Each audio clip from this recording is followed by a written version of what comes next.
സാന്ത്വനം വരാനിരിക്കുന്ന ഒരടിപൊളി എപ്പിസോഡ് റിവ്യൂലോട്ട് എൻ്റെ എല്ലാ കൂട്ടുകാർക്കും സ്വാഗതം. എല്ലാവരും സുഖമായിരിക്കുന്നു എന്ന് കരുതുന്നു. നമുക്ക് ഇന്നത്തെ റിവ്യൂലോട്ട് കിടക്കാം. സത്യങ്ങളെല്ലാം അനുവിൻ്റെ വായിൽ നിന്നറിഞ്ഞ് ആകെക്കൂടെ സങ്കടത്തിലാണ് വീട്ടിലോട്ട് കയറി വരുന്നത് മിത്രയും മീനുവും. അനുവാണെങ്കിൽ മിത്രയോടും മീനുവിനോടും കയ്യിലടച്ച് സത്യവും വാങ്ങിച്ചു. ഇനി ഇക്കാര്യം ആരോടും പറയരുതെന്ന്.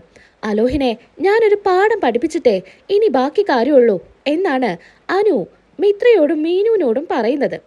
സ്വന്തം ജീവിതം വെച്ച് നീ ഇങ്ങനൊരു കളി കളിക്കണ്ട എന്ന് മീനാക്ഷി പലതവണ പറയുന്നുണ്ട്. അനു ആണെങ്കിൽ ഇനിയും തൻ്റെ അച്ഛനും അമ്മയ്ക്കും ഒരു സങ്കടം വരുത്തരുതെന്നോർത്ത് അലോഹിന്റെ കൂടെ തന്നെ നിൽക്കുക എന്നാണ് അനു എല്ലാവരോടും പറയുന്നത്. എന്തെങ്കിലും ആവശ്യം വന്നാൽ ഞാൻ ഏട്ടത്തിമാരോട് പറയാമെന്നും അനു പറഞ്ഞ് അവിടെ നിന്ന് പോകുന്നു. തിരികെ എത്തുന്ന മീനാക്ഷിയും മിത്രയും വല്ലാത്ത സങ്കടത്തിലായിരിക്കും. തൻ്റെ അനിയത്തിക്ക് ഇങ്ങനൊരവസ്ഥ വന്നല്ലോ എന്നോർത്ത്. എന്നാ അനു മറ്റൊരു കാര്യം കൂടെ പറഞ്ഞിരുന്നു. ധർമ്മന്റെ ഭാര്യ, മാമന്റെ ഭാര്യ ഇതിനെല്ലാം കൂട്ടാണെന്ന്. തന്നോട് അലോഹിനെ പോയി കണ്ട് മാപ്പ് പറയാനായിട്ട് പറഞ്ഞത് അമ്മായിയാണെന്ന് അനു പറഞ്ഞിരുന്നു. അത് വല്ലാത്ത തെറ്റായി പോയെന്നും എല്ലാ കാര്യങ്ങളും ഏട്ടത്തിമാരോടോ ഏട്ടനോടോ പറഞ്ഞാൽ മതിയായിരുന്നു എന്നും അനു പറയുവാണ്. എന്നാ ഇതൊന്നും കേട്ട് മീനാക്ഷിക്ക് ഒന്നും അങ്ങ് ദഹിക്കുന്നുണ്ടായിരിക്കില്ല. കൂടെ നിന്ന് സ്വന്തം അനിയത്തി പോലെ കാണുന്നവളെ ഇങ്ങനൊരു കുടിക്കേ തോർത്ത് മീനാക്ഷിക്ക് ദേഷ്യം സഹിക്കാനാവുന്നുണ്ടായിരിക്കില്ല.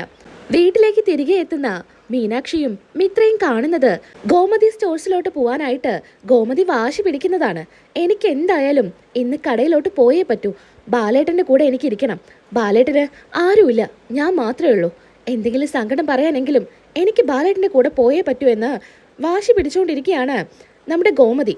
എന്നാ ഇതിനൊക്കെ എതിർത്തുകൊണ്ട് ആകാശ് പറയുന്നുണ്ട്, എൻ്റെ അമ്മേ, അങ്ങോട്ട് ചെന്നാൽ അച്ഛൻ എങ്ങനെ പ്രതികരിക്കാന്ന് അറിയില്ല. അമ്മോട് പറഞ്ഞിട്ടില്ലേ കടയിലോട്ടൊന്നും വരരുതെന്ന്. എന്നിട്ടിപ്പോൾ അമ്മയെ കൂട്ടി ഞാൻ അങ്ങോട്ട് പോയാൽ എനിക്കായിരിക്കും വഴക്ക് കേൾക്കുക. നീ എന്തൊക്കെ പറഞ്ഞാലും ഞാൻ പോയിരിക്കും. നിനക്കെന്നെ കൊണ്ടുപോകാൻ പറ്റിയില്ലെങ്കിൽ ഞാൻ നടന്നു പൊക്കോളാം എന്ന് ഗോമതി പറയുന്നു. ഇത് കേട്ട് മീനാക്ഷി പറയുന്നുണ്ട്, ആകാശേ, നീ അമ്മയെ കൊണ്ട് പോ. അമ്മയ്ക്ക് ഇവിടെ ഇരുന്നിട്ട് സമാധാനം കിട്ടാഞ്ഞിട്ടായിരിക്കും. അതൊന്നുമല്ല, കടയിലോട്ട് ഓരോരുത്തരും വന്ന് ബാലേട്ടനെ കുത്തി സംസാരിക്കും. മറുപടി കൊടുക്കാനൊന്നും ബാലേട്ടനെ കൊണ്ട് കഴിയില്ല. അതുകൊണ്ട് എനിക്ക് അങ്ങോട്ട് പോയേ പറ്റൂ. അങ്ങനെ ആകാശിൻ്റെ കൂടെ ഗോമതി കടയിലോട്ട് പോകുന്നുണ്ട്. മിത്രയാണെങ്കിൽ ചേച്ചി ഞാൻ റൂമിലോട്ട് പോവാണെന്നും പറഞ്ഞ് റൂമിലേക്ക് പോകുന്നു. എന്നാൽ മീനാക്ഷിക്ക് ഇത് ചോദിച്ചേ പറ്റൂ എന്നായിരിക്കും. നേരെ അടുക്കളയിലോട്ട് ചെല്ലുന്നുണ്ട്. സുകന്യയാണെങ്കിൽ അടുക്കളയിൽ ജോലി ചെയ്തുകൊണ്ടിരിക്കുക. സുകന്യയുടെ ബാക്കിൽ ഇങ്ങനെ ദേഷ്യപ്പെട്ട് നിൽക്കുന്നുണ്ട്. പെട്ടെന്ന് തിരിയാൻ നേരത്ത് സുകന്യ മീനാക്ഷിയെ കണ്ട് ഒന്ന് ഞെട്ടുന്നുണ്ട്. നീ എന്താ എൻ്റെ ബാക്കിൽ വന്ന് നിൽക്കുന്നേ? അല്ല, നിങ്ങളുടെ ബാക്കിൽ വന്ന് നിന്നാൽ എന്താ പ്രശ്നം? അല്ല, പെട്ടെന്ന് കണ്ടപ്പോൾ ഞാൻ പേടിച്ചു പോയി. ഇതൊക്കെ ഞാൻ ചെയ്തോളാം, നീ അങ്ങോട്ട് പൊക്കോ. വേണ്ട, ഞാൻ ഇവിടെ തന്നെ നിന്നോളാം. അല്ലെങ്കിൽ ഞാനിവിടെ പറയുന്ന ആരും കേൾക്കാറില്ലല്ലോ. എന്തിനാ ഞങ്ങളൊക്കെ കേൾക്കുന്നേ? അമ്മായി പറയുന്ന എല്ലാ കാര്യങ്ങളും കേൾക്കാൻ ഇവിടെ ഒരാളുണ്ടായിരുന്നല്ലോ, അനു. അവളെല്ലാം കേട്ടിരുന്നല്ലോ. ഇത് കേട്ട് സുകന്യ ഒന്ന് ഞെട്ടുന്നുണ്ട്. നീ എന്തൊക്കെയാ പറയുന്നത് മീനാക്ഷി? ഒന്നും അറിയാത്ത പോലെ നിങ്ങൾ നടിക്കണ്ട. എല്ലാ കാര്യങ്ങളും എൻ്റെ അടുത്ത് അനു പറഞ്ഞു. എന്ത് പറഞ്ഞെന്നാ? നിങ്ങളാണല്ലേ അലോഹിനെ കാണാനായിട്ട് ഇവിടുന്ന് അനുവിനെ പറഞ്ഞു വിട്ടത്. അത് മീനാക്ഷി, നീ ചുമ്മാ അതും ഇതും പറയല്ലേ. ഞാനൊന്നും അറിഞ്ഞിട്ടില്ല. നിങ്ങളൊന്നും അറിഞ്ഞിട്ടില്ലേ? ഒന്നും അറിഞ്ഞിട്ടില്ലെങ്കിൽ തെളിവ് സഹിതം ഞാൻ എല്ലാവരോടും പറയാം. അപ്പം നിങ്ങൾക്ക് മനസ്സിലാവുമല്ലോ. അയ്യോ മീനാക്ഷി, നീ ആരോടും ഒന്നും പറയല്ലേ. നിങ്ങൾക്ക് എങ്ങനെ തോന്നി അവളെ ഇങ്ങനൊരു ചതിയിൽ കൊണ്ട് വീഴ്ത്താനായിട്ട്? നിങ്ങൾക്കറിയുന്നല്ലേ അലോഹിൻ്റെ സ്വഭാവം. അതറിഞ്ഞു വെച്ചിട്ട് നിങ്ങൾ എന്തിനാ എല്ലാറ്റിനും കൂട്ടു നിന്നത്? നിങ്ങളുടെ മനസ്സിൽ അവളെ എങ്ങനെയെങ്കിലും ദ്രോഹിക്കണം, അത് മാത്രമല്ലേ ഉണ്ടായിരുന്നുള്ളൂ. നിങ്ങളുടെ ചേച്ചിയുടെ മകനാണല്ലോ അലോഹ്. അതുകൊണ്ടായിരിക്കുമല്ലേ നിങ്ങൾക്ക് അവനോട് ഇത്ര സ്നേഹം. എന്നാലും ഇത്രയൊന്നും ഞങ്ങൾ വിചാരിച്ചില്ല. ഞങ്ങളുടെ കൂടെ നിന്ന് ഞങ്ങളുടെ അനിയത്തിയെ ചതിച്ചില്ലേ? അവളുടെ ജീവിതം വെച്ചല്ലേ നിങ്ങൾ കളിച്ചത്. ദേ മീനാക്ഷി, നീ ചുമ്മാ മതി. നിങ്ങളുടെ അഭിനയൊന്നും ഇവിടെ വേണ്ട. അവളെ കല്യാണ ദിവസം കാണാതായപ്പോൾ എന്തൊക്കെ നാടകമായിരുന്നു നിങ്ങളിവിടെ കാണിച്ചത്. അതൊക്കെ വിശ്വസിച്ചില്ല ഞങ്ങൾ. ഇപ്പോഴല്ലേ സത്യങ്ങളെല്ലാം മനസ്സിലായത്.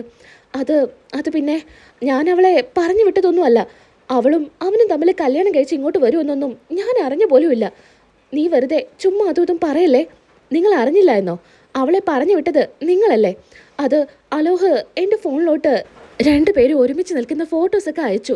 അത് കണ്ടപ്പോൾ തന്നെ ഞാൻ പേടിച്ചു പോയി. അത് പറയാനായിട്ടാ അനുവിൻ്റെ അടുത്തോട്ട് വന്നത്. അപ്പോഴാ അലോഹ് പറഞ്ഞത് അവളെ നേരിട്ട് കാണണമെന്നും അവൾ വന്ന് മാപ്പ് പറയണമെന്നും. ഒരു മാപ്പ് പറഞ്ഞാൽ തീരുന്ന പ്രശ്നമാണെങ്കിൽ അതങ്ങ് പറഞ്ഞേക്കെന്ന് ഞാൻ അനുവിൻ്റെ അടുത്ത് പറഞ്ഞതാ. അല്ലാതെ അവരെ തമ്മിൽ ഒന്നിപ്പിക്കാനായിട്ട് ഞാൻ ഒന്നും ചെയ്തിട്ടില്ല. എനിക്കും അവൾ തിരിച്ചു വരാതായപ്പോൾ വല്ലാത്ത പേടിയായിരുന്നു. ആ പേടി നിങ്ങൾക്ക് ഞങ്ങളടുത്തൂടെ പറയായിരുന്നില്ലേ? എന്നാ ഇങ്ങനൊരവസ്ഥ വരുമായിരുന്നോ? ശരിയാ, അവളും അവനും തമ്മിലുള്ള ഫോട്ടോസാ അയച്ചത്. അതിനിപ്പോ പ്രേമിച്ച് നടക്കുന്ന സമയത്ത് രണ്ടുപേരും എടുത്ത ഫോട്ടോ ആണെന്ന് തന്നെ കരുതട്ടെ. എന്നാ നിങ്ങളത് കാണുമ്പോൾ അവളെടുത്ത് അങ്ങനെയാണോ പറയേണ്ടത്? പോയി മാപ്പ് പറയാനാണോ പറയാ? അവളെ ധൈര്യം കൊടുത്ത് കൂടെ നിർത്തല്ലേ വേണ്ടത്. നിങ്ങൾ എന്ത് പണിയാ കാണിച്ചത്? അത് എനിക്കൊരു തെറ്റ് പറ്റിപ്പോയി. നിങ്ങളുടെ തെറ്റ് ഇതെല്ലാം ഇവിടെ എല്ലാവരോടും പറഞ്ഞാല് നിങ്ങളെ എന്താ ചെയ്യാന്നറിയോ? ഈ വീട്ടിൽ നിന്നല്ല, നിങ്ങൾക്ക് ഇനി ഒരു ജീവിതം ഇല്ലാതാക്കും ഇവിടെയുള്ളവര്. അറിയോ നിങ്ങൾക്ക്? ഇപ്പം ഞാൻ നിങ്ങളെ എല്ലാവരും മുമ്പിലും കാണിച്ചു കൊടുക്കാത്തത് മാമനെ ഓർത്തിട്ട് മാത്രാ. മാമൻ ഇതൊന്നും താങ്ങാൻ പറ്റില്ല. സ്വന്തം ഭാര്യ കൂടെ നിന്ന് ഇങ്ങനൊരു ചതി ചെയ്തെന്ന് മാമൻ അറിഞ്ഞാല് അത് താങ്ങാനുള്ള ശേഷി അദ്ദേഹത്തിന് ഉണ്ടായിരിക്കില്ല. അതുകൊണ്ട് മാത്രാ ഞാനിപ്പോ ആരോടൊന്നും പറയാത്തത്. ഇത് നിങ്ങളിനി ഒരു വളവായിട്ട് എടുക്കണ്ട. ഇനി മേലാല് അനുവിനെയോ ഈ കുടുംബത്തെയോ ദ്രോഹിക്കുന്ന തരത്തില് നിങ്ങളുടെ ഭാഗത്തുനിന്ന് എന്തെങ്കിലും ഉണ്ടായാല് ഈ മീനാക്ഷി ആരാണെന്ന് നിങ്ങൾ നന്നായിട്ട് അറിയും എന്നും പറഞ്ഞ് മീനാക്ഷി ദേഷ്യത്തില് അവിടെ നിന്ന് പോകുന്നുണ്ട്. ആകെ പേടിച്ചാണ് സുകന്യ നിൽക്കുന്നത്. അങ്ങനെ പിന്നീട് ഗോമതി കടയിലോട്ട് ചെല്ലുന്നുണ്ട്. ഗോമതിയെ കാണുന്നതും ദേഷ്യത്തോടു കൂടി ബാലൻ പറയുന്നുണ്ട്, നീ എന്തിനാ ഇങ്ങോട്ട് വന്നത്? നിന്നോട് ഞാൻ പറഞ്ഞിട്ടില്ലേ ഈ കടയിലോട്ട് വരരുതെന്ന്? അതെന്താ ഞാൻ ഇങ്ങോട്ട് വന്നാല്? ഞാൻ ഇന്ന് ഇവിടെ നിൽക്കാൻ പോവാ. ഇവിടെ എന്തെങ്കിലുമൊക്കെ ജോലി ഉണ്ടായിരിക്കുമല്ലോ, അതൊക്കെ ഞാൻ ചെയ്തോളാം. ഇവിടെ ഒരു ജോലിയുമില്ല. ഇവിടെ ആകാശിനും രാമേട്ടനും എനിക്കും ചെയ്യാവുന്ന ജോലി മാത്രമേ ഉള്ളൂ. നീ ഇവിടെ ഒന്നും ചെയ്യണ്ട. എന്തൊക്കെ പറഞ്ഞാലും ഞാൻ ഇവിടുന്ന് പോവില്ല. നിന്നോടാ പറഞ്ഞത് ഇവിടെ നിന്ന് പോവാനായിട്ട്. നീ എന്തിനാ കടയിൽ വന്ന് നിൽക്കുന്നേ? ബാലേട്ടൻ ഇവിടെ നിൽക്കാൻ ബുദ്ധിമുട്ടുണ്ടെങ്കിലേ ബാലേട്ടൻ വീട്ടിലോട്ട് പോക്കോ. കടയിലെ കാര്യങ്ങൾ ഞാൻ നോക്കിക്കോളാം. എൻ്റെ ഗോമതി, എന്തൊക്കെ പറഞ്ഞാലും നിനക്കങ്ങ് മനസ്സിലാവുന്നില്ലല്ലോ. നിന്റെ സ്വഭാവം എന്താ ഇങ്ങനെ? എൻ്റെ സ്വഭാവം എങ്ങനെയാ? ആകാശേ, നിനക്ക് വേറെ ജോലിയൊന്നുമില്ലേ? നിനക്ക് ഡെലിവറി ഒന്നുമില്ലേ? ആ ഉണ്ട്. എന്നാ നീ വേഗം ഡെലിവറി കൊടുക്കാൻ വേണ്ടി പോ. അങ്ങനെ ആകാശ് ഡെലിവറിയായിട്ട് പോകുന്നുണ്ട്. രാമേട്ടൻ അവിടെ നിന്ന് മാറി നിൽക്കുന്നു. ഈ സമയത്ത് ഗോമതി പറയുന്നുണ്ട് ബാലൻ്റെ അടുത്ത്, ബാലേട്ടന് ഇവിടെ ഒറ്റയ്ക്കാണെന്ന് എനിക്കറിയാം. ഇവിടെ എല്ലാവരും വന്ന് ബാലേട്ടനോട് അതും ഇതൊക്കെ ചോദിക്കുമ്പോൾ അത് താങ്ങാനാവില്ലെന്നും എനിക്കറിയാം. എനിക്ക് ബാലേട്ടൻ മാത്രമേ ഉള്ളൂ. മക്കളൊക്കെ അവരുടെ രീതിക്ക് ഓരോരോ കാര്യങ്ങളൊക്കെ ചെയ്തു കൂട്ടുക. പിന്നെ അവർക്കൊക്കെ ഭാര്യമാരുണ്ട്. അവർ പറഞ്ഞ് സമാധാനിപ്പിക്കും. ബാലേട്ടൻ ആരാ ഉള്ളത്? ഞാൻ മാത്രമല്ലേ ഉള്ളൂ. അപ്പം ഞാൻ കൂടെ തന്നെ ഉണ്ടാവും. ഇനി ബാലേട്ടൻ എന്തൊക്കെ പറഞ്ഞാലും ബാലേട്ടൻ്റെ കൂടെ ഞാനുണ്ടാവും എന്ന് ഗോമതി പറയുന്നു. പിന്നീടായിട്ട് കാണിക്കുന്നത് പിറ്റേ ദിവസമാണ്. ഈ സമയത്ത് ആനന്ദ് റൂമിൽ ഇങ്ങനെ സങ്കടപ്പെട്ട് ഇരിക്കുന്നുണ്ട്. അവിടേക്ക് ദേവി വരുന്നുണ്ട്. ആനന്ദ് ദേവിയോട് പറഞ്ഞിരുന്നു, അനുവിൻ്റെ കല്യാണം കഴിഞ്ഞ് അവളെ വീടിൻ്റെ പടി ഇറങ്ങിക്കഴിഞ്ഞാൽ നിന്നെ ഞാൻ നിൻ്റെ വീട്ടിലോട്ട് കൊണ്ടുവിടും. പിന്നെ നീയും ഞാനും തമ്മിൽ ഒരു ബന്ധവുമില്ല എന്ന്. ഇത്രയും പഠിച്ചു എന്നൊക്കെ പറഞ്ഞിട്ട് ആകെ +2 വരെ പോയിട്ടുള്ളൂ എന്ന് ദേവി തന്നെ സമ്മതിച്ചാണ്. അതുകൊണ്ടാണ് ആനന്ദ് ഇങ്ങനൊരു തീരുമാനം എടുക്കുന്നത്. വീട്ടിലിപ്പോൾ എല്ലാവരോടും പറഞ്ഞ് ഒരു പ്രശ്നമാക്കാൻ ആനന്ദിന് താല്പര്യമില്ല. പിന്നെ അനുവിൻ്റെ കല്യാണം ഇങ്ങനെയൊക്കെ ആയില്ലേ? വിചാരിച്ച കല്യാണമൊന്നും നടന്നില്ല. അനു ഇങ്ങനൊരു തീരുമാനം എടുത്തു. അതുകൊണ്ട് ആനന്ദ് കുറച്ച് ദിവസത്തിന് ഒന്ന് ക്ഷമിച്ചതായിരിക്കും. ഈ സമയത്താണ് റൂമിലോട്ട് ദേവി വരുന്നത്. ആനന്ദിൻ്റെ അടുത്ത് ദേവി ചോദിക്കുന്നുണ്ട്, ആനന്ദേട്ടൻ ജോലിക്ക് പോകുന്നില്ലേ? ഇല്ല, പോകുന്നില്ല. അവിടെ പോയാൽ അനുവിൻ്റെ കാര്യം എല്ലാവരും ചോദിക്കും. ഞാൻ 2-3 ദിവസത്തിന് ഇനി കടയിലോട്ടൊന്നും പോകുന്നില്ല. ആനന്ദേട്ടാ, അതൊന്നും കുഴപ്പമില്ല. നമ്മുടെ അനിയത്തിൻ്റെ കാര്യമല്ലേ, അവൾ അങ്ങനെ ഒരു കയ്യബദ്ധം ചെയ്തു എന്ന് കരുതിയിട്ട് നമുക്ക് അവളെ തള്ളിക്കളയാനൊന്നും പറ്റില്ലല്ലോ. എല്ലാവരോടും പറയണം എന്നൊക്കെ ദേവി പറഞ്ഞു കൊടുക്കുന്നു. നീ കൂടുതലൊന്നും സംസാരിക്കണ്ട. നീ ഒരു കാര്യം ചെയ്യ്, ഈ ബാഗിൽ നിന്റെ ഡ്രസ്സെല്ലാം പാക്ക് ചെയ്യ്. അല്ല, നമ്മളെങ്ങോട്ടെങ്കിലും പോവുകയാണോ? അതെ, നമ്മളൊരു സ്ഥലം വരെ പോവാ. നീ വേഗം ഡ്രസ്സെല്ലാം എടുത്ത് വെക്ക്. അങ്ങനെ ആനന്ദ് അവിടെ നിന്ന് പോകുന്നു. ദേവിക്ക് ഒത്തിരി സന്തോഷമാവുന്നുണ്ട്. ഈ ഒരു സാഹചര്യത്തിൽ നിന്ന് കുറച്ച് ദിവസം മാറി നിൽക്കാനായിരിക്കും ആനന്ദേട്ടൻ ഇങ്ങനെയൊക്കെ പറഞ്ഞെന്നായിരിക്കും ദേവി കരുതുന്നത്. സന്തോഷത്തോടു കൂടി സാരിയും മറ്റു സാധനങ്ങളും ബാഗിൽ ആക്കി വെക്കുകയാണ്. അങ്ങനെ ആനന്ദ് നേരെ അടുക്കളയിലോട്ട് പോകുന്നുണ്ട്. ഗോമതി വളരെ സങ്കടത്തിൽ അടുക്കളയിൽ കുക്ക് ചെയ്തുകൊണ്ട് നിൽക്കുന്നുണ്ട്. ആനന്ദിനെ കാണുന്നതും ഗോമതി ചോദിക്കുന്നുണ്ട്, ആനന്ദേ, നിനക്ക് എന്തെങ്കിലും വേണോ? വേണ്ടമ്മേ, എനിക്കൊന്നും വേണ്ട. എന്താ കാര്യം? അത് ദേവിയുടെ അമ്മ വിളിച്ചിരുന്നു. അവർക്ക് തീരെ വയ്യ. ഭയങ്കര നടുവേദനയും മറ്റു പ്രശ്നങ്ങളൊക്കെ ഉണ്ട്. അതുകൊണ്ട് ദേവിയെ കുറച്ച് ദിവസം അവിടെ കൊണ്ട് വിടുമെന്നാണ് ചോദിക്കുന്നത്. എന്ത് ചോദ്യടാ? അവൾ അവിടെ പോയി നിൽക്കട്ടെ. അതിനിപ്പോൾ എന്താ പ്രശ്നം? ദേവിയെ കുട്ടി, നീ വേഗം തന്നെ വീട്ടിലോട്ട് പോകാൻ നോക്ക്. 2 ദിവസമല്ല, അവൾ കുറച്ച് ദിവസം അവിടെ നിൽക്കട്ടെ എന്ന് ഗോമതി പറയുന്നു. എന്ന് ശരിയമ്മേ, ഞങ്ങൾ പോയിട്ട് വരാം എന്നും പറഞ്ഞ് ആനന്ദ് അവിടെ നിന്ന് പോവാണ്. ഈ സമയത്താണെങ്കിൽ ദേവി റൂമിൽ നിന്ന് ഡ്രസ്സ് ആക്കുന്ന സമയത്ത് ഇങ്ങനെ പറയുന്നുണ്ട്, ആനന്ദേട്ടൻ്റെ ഡ്രസ്സൊന്നും വേണ്ടേ?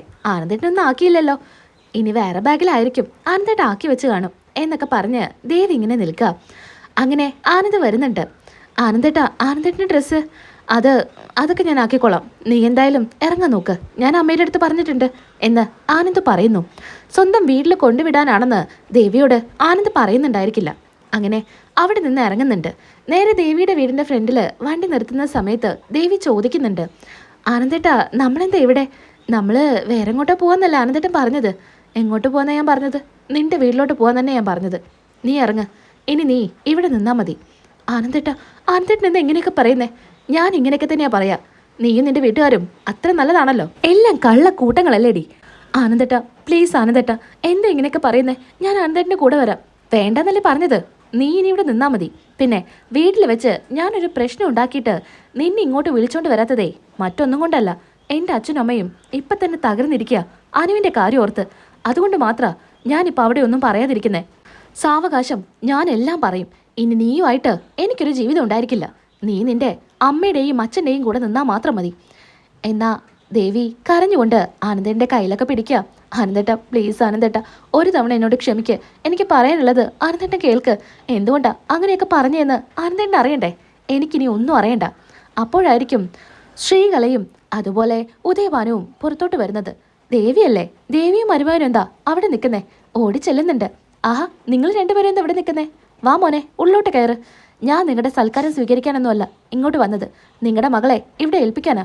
ഇനി എന്തായാലും ഇവളുമായിട്ട് എനിക്കൊരു ജീവിതമില്ല. ആനന്ദേട്ട അങ്ങനെ പറയല്ലേ. എന്താ മോനെ, എന്താ പ്രശ്നം?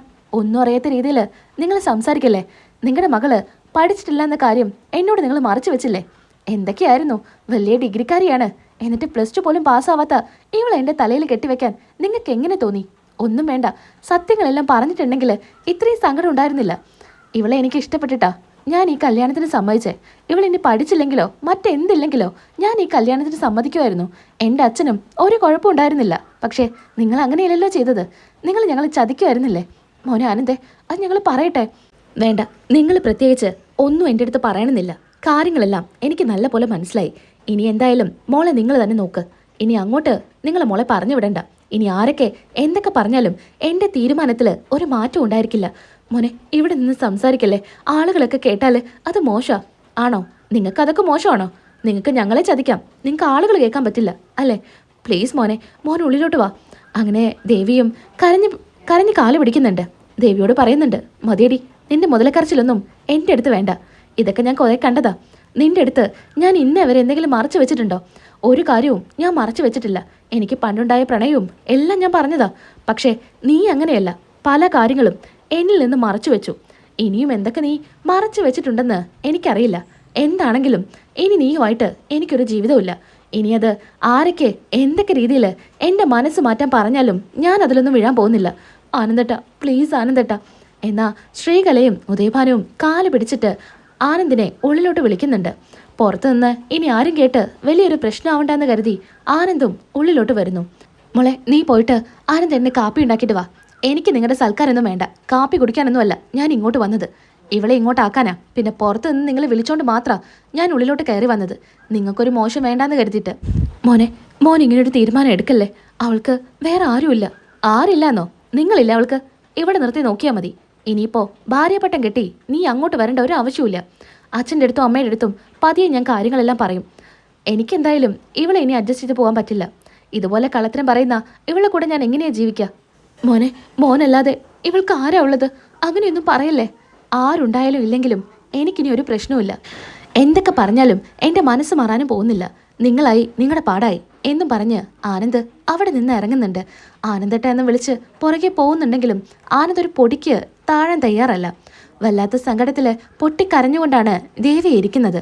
എന്നാൽ ദേവി സ്വന്തം വീട്ടിൽ കുറച്ച് ദിവസം നിൽക്കാൻ പോയതാണെന്നാണ് ബാലൻ്റെ അടുത്ത് ആനന്ദും അതുപോലെ ഗോമതിയും പറയുന്നത്. ഗോമതിയോട് ആനന്ദ് പറഞ്ഞ വിവരമേ ഉള്ളൂ.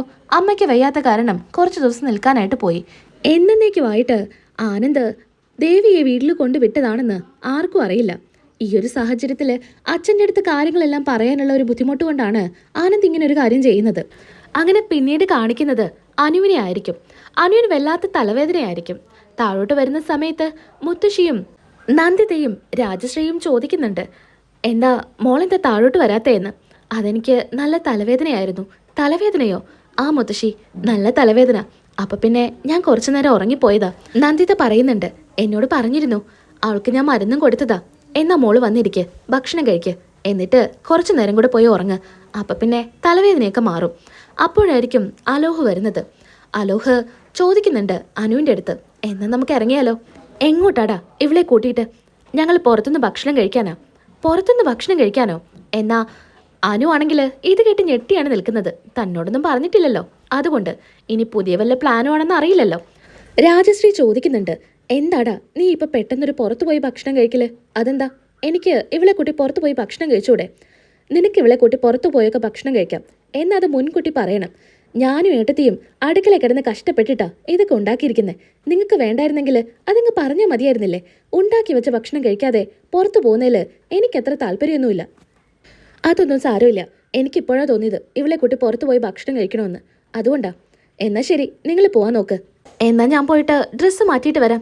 വേണ്ട വേണ്ട, ഈ സാരിയിൽ നിന്നെ കാണാൻ നല്ല ഭംഗിയുണ്ട്. ഈ സാരി തന്നെ മതി എന്ന് അലോഹ് പറയുന്നു. എന്നാ ശരി, ഞാൻ ഇറങ്ങട്ടെ മുത്തശ്ശി എന്നൊക്കെ പറഞ്ഞ് അനു കൂടെ ചെല്ലുന്നുണ്ട്. രാജശ്രീ പറയുന്നുണ്ട്, കണ്ടോ, നമ്മൾ ഇതുവരെ നമ്മുടെ ഭർത്താക്കന്മാര് ഒന്ന് പുറത്തോട്ട് കൊണ്ടുപോയി ഭക്ഷണം വാങ്ങിച്ചു തന്നിട്ടുണ്ടോ? എന്നാ ഇപ്പൊ കണ്ടില്ലേ അലോഹ് അവളെ കൂട്ടി പോകുന്നത്. അതെ അതെ, കരിങ്കല്ല് പോലുള്ള മനസ്സായിരുന്നു. ഇപ്പൊ പറയുന്നു കേട്ടില്ലേ, അവളെ സാരി നല്ല ഭംഗിയുണ്ട്, ഹോട്ടലിൽ പോയി ഭക്ഷണം കഴിക്കുന്നു. അവൾക്കേ എന്തായാലും മാറ്റമുണ്ട്. ഗോമതിയുടെ മോളല്ലേ, അലോഹിനെ മാറ്റിയെടുക്കാനേ അവൾക്ക് പറ്റും എന്ന് മുത്തശ്ശി പറയുന്നു. അങ്ങനെ രണ്ടുപേരും പോകുന്നത് സന്തോഷത്തോടു കൂടി നോക്കി നിൽക്കുന്നുണ്ട്. പോകുന്ന വഴിക്കില് ആര്യൻ കാണുന്നുണ്ടായിരിക്കും അലോഹും അനുവും കാറിൽ പോകുന്നത്. എന്നാ അനു ശ്രദ്ധിക്കുന്നുണ്ടായിരിക്കില്ല. എന്നാ അലോഹു കൊണ്ടുപോകുന്നത് റെസ്റ്റോറൻറ്റിലോട്ടൊന്നും ആയിരിക്കില്ല, അനുവിനെ കൊല്ലാനായിട്ടാണ്. നാളത്തെ എപ്പിസോഡിൽ ആ റിവ്യൂ ആയിട്ട് വരാം. നമ്മുടെ വീഡിയോ ഇഷ്ടപ്പെടുന്നുണ്ടെങ്കിൽ നിങ്ങളൊന്ന് ലൈക്ക് ചെയ്തേക്കുക. ഇതുവരെയും സബ്സ്ക്രൈബ് ചെയ്യാത്ത കൂട്ടുകാരുണ്ടെങ്കിൽ ഒന്ന് സബ്സ്ക്രൈബും ചെയ്തേക്കുക. നാളെ നമുക്ക് വീണ്ടും കാണാം. അതുവരേക്കും എൻ്റെ എല്ലാ കൂട്ടുകാർക്കും ടാറ്റാ.